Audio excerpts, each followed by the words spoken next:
hindi ko na maparami yung mga manok natin. Napakahirap na. Sa ngayon, meron tayong mga kontrata ng mga restaurants, which is kailangan ng bawat restaurants ng 50 to 100 kilos every week. Ganyan po yun. Bakit nga ba tayo, or bakit nga ba sila bumibili sa atin? Dahil nga maganda yung marketing natin. Paano maging maganda yung marketing natin? Through social media. Dahil nasa social media na po yung pagmamarket kahit anumang business.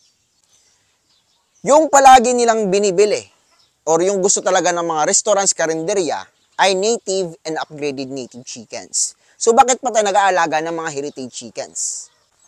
Ang heritage chickens kasi, kailangan na kailangan natin to para sa paggawa or sa pag-breed ng upgraded native chicken. Yung upgraded native chicken kasi natin is first generation. Ibig sabihin yan, F1, yung napuproduce natin. Anak ng pure na heritage chicken at anak ng pure native chicken. So, first generation or F1, mas maganda. Nagpuproduce din tayo ng mga heritage chickens dahil maraming gusto ng ganitong negosyo. At kailangan na kailangan nila is yung pure at sila na mismo yung maghanap ng pure na native chicken. Pure heritage chickens yung kailangan nila. Mas mahal ang presyo ng heritage chickens kumpara sa native chickens. Dahil itong genes ng ganitong breeds ay sobrang magaganda. Pang-upgrades talaga sa mga native natin. Ano ba yung upgrade na sinasabi ko? Pang-upgrade para mabilis lumaki. Dahil nga mabilis lumaki itong mga manok na ito at malalakas mangitlog kumpara sa mga native chickens. Medyo malayo yung diferensya nila kung sa pangingitlog lang. Kung for meat production yung hanap nyo, marami kasi nagsasabi, saan ba yung mas maganda? Rhode Island Bablock, Australorp, or Barred Plymouth Rock? Decal Brown? Para sa akin, pinakamaganda talaga for meat production is yung native and upgraded natin. Sa ngayon, dahil nga sila yung hinahanap ng mga buyers natin, na owners ng mga restaurants and karinderya. Pero, i-introduce natin itong heritage chickens dahil yung heritage chickens kasi, masarap din ito kumpara sa broiler chickens. And kapag ihalan tulad siya sa native, halos same lang kapag adobo or mga fried chicken.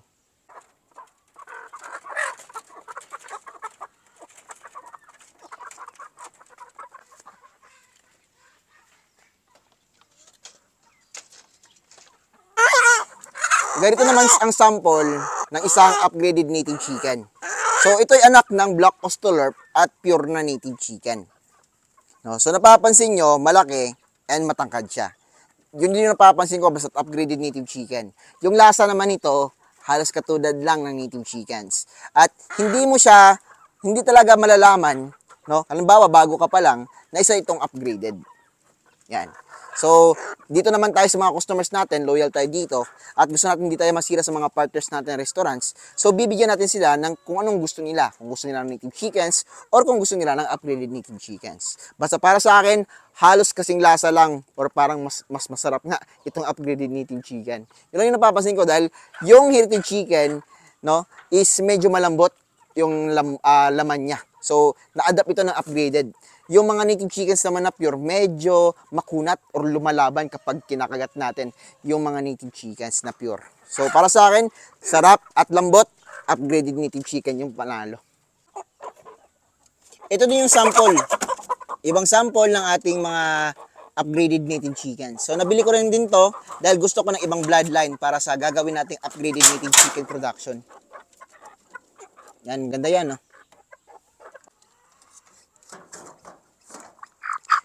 Ka-native, what if kaya kapag Shamo yung in-upgrade natin, maganda ba? Kasi malalaki yung Shamo. Shamo chickens, magaganda, matatangkad. Kaso nga lang, yung ano kasi nito, yung pangingitlog nito, yung performance, no? Kung ito man yung i-upgrade mo sa native chickens, ang Shamo po kasi, iniitlog lang nito is 80 eggs to 120 eggs a year. Kumpara dun sa mga Decal Browns, Rhode Island Reds, na kaya mangitlog ng 200 to 300 eggs a year. No? Tapos yung presyo naman nito, no, sobrang mahal. Breeder nito 10,000 to 15,000 or 15,000 to 30,000 pesos. Depende sa breeders at depende sa quality ng manok nyo. No, so sobrang mahal kapag ganun. Tapos ibebenta mo ng per kilo, no? Kayo na kayo na bahala kung okay ba sa inyo yung ganong presyo tapos ibebenta nyo ng per kilo. No? So para sa akin, for collection at talagang maganda din po ang Shamo. No? So nakadepende din po yun sa inyo, nakadepende sa decision nyo. Native chickens. Kahit anong breeds ng manok yung pumunta dito sa Pilipinas, hindi talaga mawala tong breed na to. Dahil nga, ito yung parang pambansang manok natin, native chickens. So maraming klase ng native chickens. So dito, meron tayong mixing na Bisaya at saka Ilocano. So ito yung bloodline ng ating mga alagang native chicken. Bisaya para masarap yung karne, and Ilocano para mas mabilis lumaki. Dahil mas malaki yung Ilocano kumpara sa Bisayang manok. So, yun na naman yung available na breed sa amin. Marami pang mga malalaking manok, like Parawakan, Zampen, malalaki din. So, dito naman sa atin, paano mapalaki itong mga native chickens natin? Eh, maraming nalugi dito sa native chickens dahil matagal lumaki.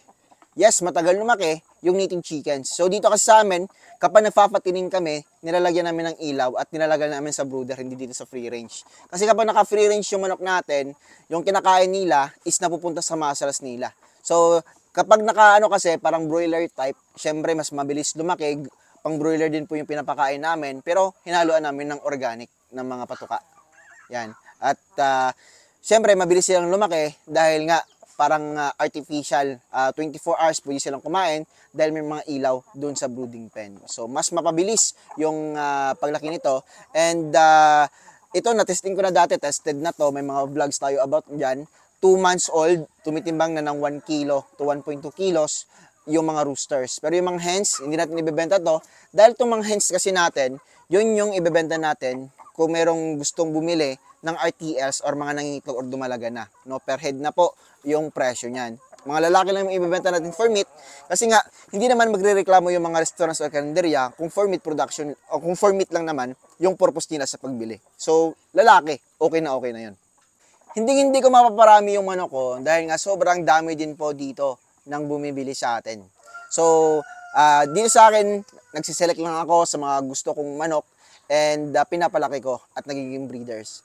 Yung iba naman, dahil nga medyo pahirapan na, bumibili din po ako sa ibang mga breeders. Kapag nagustuhan ko yung manok niya, bibilhin ko talaga yon. No? So, ganun po tayo. Dahil nga gusto ko dito, malalaking manok at quality, affordable. No? At yun nga, affordable and consumable. Yun yung target natin dito sa manukan. Maraming gustong mag-upgrade ng native chicken gamit yung Shamo chicken. Okay naman siya, no? Pero kapag purong Shamo chicken kasi, tapos free range mo siya, mag-aaway talaga sila. Kasi dati gusto ko talaga mag-free range ng Shamo chicken, no? Kasi nga, mamahalin. Kaso nga lang, para sa akin, no? Kasi nga, target natin consumable and affordable. Pero kung gusto niyo pang collection, magandang collection, pang display sa bahay, no? Meron kayong ipagmamalaki na malalaking manok, doon kayo sa Shamo, no? Pero kapag pang katay-katay lang naman, para sa akin, no, ganito lang. And depende na rin sa inyo kung gusto niyo mag-upgrade ng Shamo. Itong mga brooder namin, simpleng brooder lang to, pero walang laman yan. No, dahil nga palagi naubos yung mga sisiyo namin dito. Ganyan kabilis maubos yung mga sisiyo. Dahil nga gaganda ng mga sisiyo and syempre mura lang din po yung pagbebenta namin. So ngayon yung price namin is 60 pesos kada isa, no, na sisiyo day old. Pero kapag may vaccine, meron ng vaccine na Lasota plus IB plus meron na ring B1B1, no, each yan is 80 pesos. Dito sa amin ngayon, grabe na rin yung mga buyer. Dahil kapag wala silang nabibiling sisyo, dahil nga hindi naman tayo everyday naglo-load sa incubator natin, kundi every 2 to 3 days. Minsan nga 3 days. Yan. Tapos, kapag wala silang nabibili na sisyo dahil sold out agad, yung binibili nila is yung mga breeders natin. So, medyo nababawasan. Ngayon, may order na naman tayo na 300 chicks. So, bibigyan ko pa yan ng bakuna, no? Vaccinated yung in-order niya. Tapos, bibigyan ko pa siya ng freebies, which is maraming freebies yung ibibigay ko. Dahil nga, gustong-gusto niya talaga magmanok. Yan. At syempre, paid na po yun. So, ganyan kabilis, no? Hindi pa napipisa, hindi pa naloload, paid na po. Yan. So, sa ngayon, sa mga gusto na magpabook, ay talagang humingi po ako ng down payment or kung ilan man yung ibabayad nyo, pwede. Dahil, nakaraang mga books ko, no? Marami akong nag-book, marami akong binook na 200 chicks orders, kaso hindi na nila pinupuntahan dito. dahil nag-decline na sila. Dahil nga wala silang down payment. So, medyo nalugi ako sa ganun. At, pero hindi naman talaga nalugi dahil nga nabebenta ko naman agad yung mga sisiw natin. So, ganyan kabilis. Kung walang sisiw, breeders yung tinatarget ng mga buyers natin. Yung ibang buyer ko naman, native, yung tinatarget nila ng mga sisiw and then pinafattening nila. Pag nagfattening na, syempre binebenta nila yung malalaki na, like 2 months or 3 months, depende sa pagpapalaki nila, kung anong techniques nila. Binibenta nila lang 280 pesos o 300 pesos per kilo. Which is, ganun yung price ngayon, no, sa market. Pero dito sa atin, sabi ko nga, goal ng manukan natin, affordable and consumable. So, 200 pesos per kilo lang. Kaya maraming dumadayo sa atin at bumibili ng bultuhan. Dahil sila din po yung nabibenta, no, mga middleman. Sila yung mga ahente, no, at naghahanap ng market. So, sila na yung bumibili ng mga manok natin and sila na rin nagdi-dispose sa kanilang mga suki. So, kaya nga yung mga restaurants, karinderya, talagang dumadirect sa atin para makamura din po sila. Dahil 3:00 na ngayong hapon, yan, magpapakain na kami ni Papang sa aming mga alaga. So, ganyan na kasimple yung trabaho dito. Umaga, hapon lang po nagpapakain. Tapos, patubig dito, 2 to 3 times a day. Dahil gusto ng mga manok natin, fresh na fresh yung iniinom nila. So, parang uulan na naman, no? By the way, everyday dito, masama yung panahon. Yan, hindi ko ba alam kung bakit ganito sa amin. Yan, pero hindi po bumabagyo dito. So, parang umuulan lang. Ganitong babae, marami nagsasabi, okay na ba to sa mga manok natin? Yes po, no? Hindi ko naman mapaparami yung mga manok natin kung hindi okay ang ganitong pabahay nila or hindi ganito yung setup. So, ganyan na yung setup natin, nakakamura. Pero sa palaging binabagyo na lugar, mas maganda talaga kung concrete, no? Or medyo close siya kung hindi man kaya ng concrete. So, ito nagastos ko sa ganito mga pabahay, no? Medyo malaki to na pabahay. So, nagastos ko lang dyan is 9 to 10,000 pesos. Kasali na po yung puga dyan, tsaka labor. Yan. At yung yero niyan, makapal na po yan, pangbahay na po talaga. Yan, no? So, ganito lang po yung kadali. At ganito kasaya itong pagmamanok na ito. So, yung kailangan talaga dito is good marketing. Sabi ko nga sa inyo, gumawa kayo ng ingay sa social media about sa mga manok nyo. Maraming buyers sa social media. No? Yan. So, sabi ko nga, kapag hindi ka sumunod sa uso, may iiwan ka. Yan. Pero yung target din natin dito, pag nakapatayo na po tayo ng mga restaurants natin ng karinderya, syempre, no? Baka hindi na ako makapagbenta sa ibang mga suki natin. Dahil nga, doon na tayo mag-focus sa sarili nating negosyo. So, feeds, hindi tayo na problema. Nagmi-mix tayo ng sarili nating feeds. Pero may halo yung commercial feeds din. No? Breeders, incubators, di na rin natin problema. Meron na tayong sarili. Kulang na talaga sa atin, restaurants and karinderya.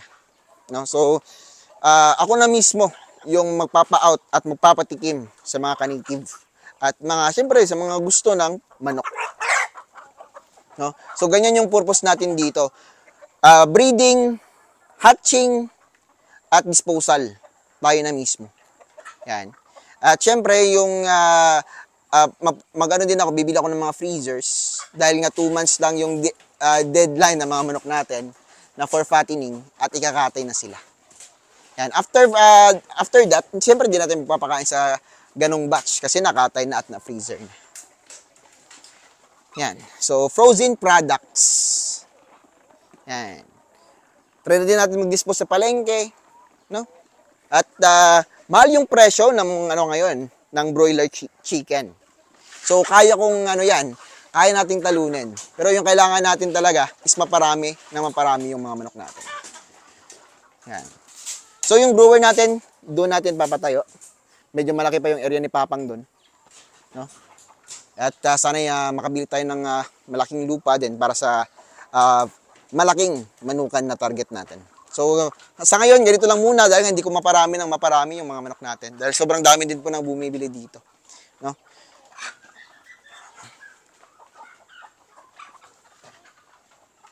Yan, no? Ilang kilo yan, Pang? Yan, 3 kilos para dito sa breeding pen number 3 na natin. No? Ito lang yung manok, 3 kilos. Yan, so 6 kilos a day dito. Dito sa number 2, Pang, ilang kilo to, Pang? Yan, 1.5 kilo dito sa kabila. Sa 1, 2.4.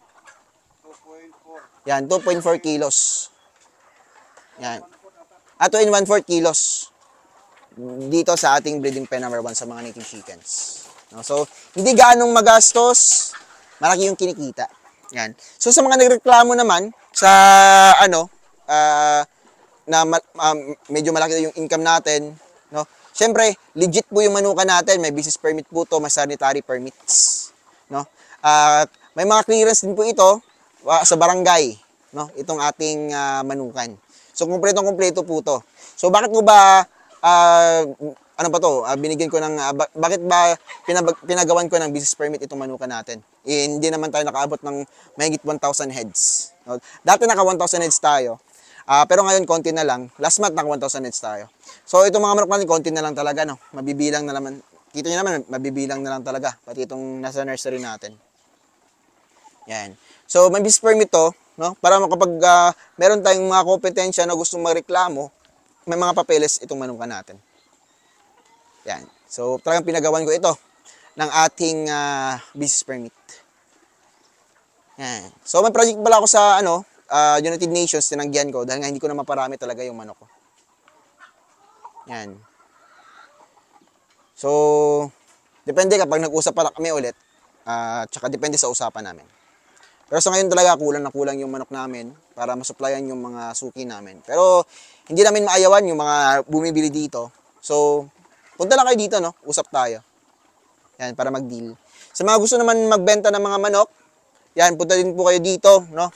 May mga nagbebenta din ng manok dito at kapag nag-usap kami sa deal, sa quality ng manok nila, no? Ay, syempre, bibilhin ko kung kapag gusto ko. Sabi ko nga, kapag may manok ka na gusto ko, at nag-deal tayo, kaya-kaya kong ubusin yan. Yan. Ang yung papakain ni Papang, yung mga natitira natin sa nursery. Nursery natin, konting-konti na lang dyan. At yung mga binili natin ng mga upgradeds, no, nasa kulungan pa para masanay. Si Bossing, pilay pa rin. Hindi na talaga yan magiging okay si Bossing. Shamo natin nandun, no, sa loob. Yan, piniprepare natin sila. Dahil papa-upgrade din natin or magbibreed ako ng Shamo for collection lang, no? Kasi maganda din po yung Shamo. Gusto kasi pag punta ng mga buyer from dito, yan, meron silang makikita dito ng mga magagandang manok. Yan, no?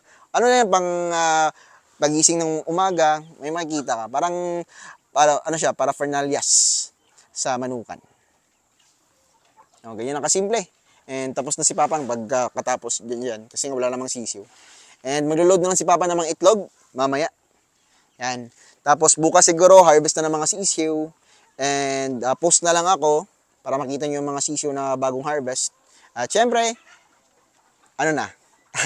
marami na naman pupunta yan dito para makabili ng sisiw.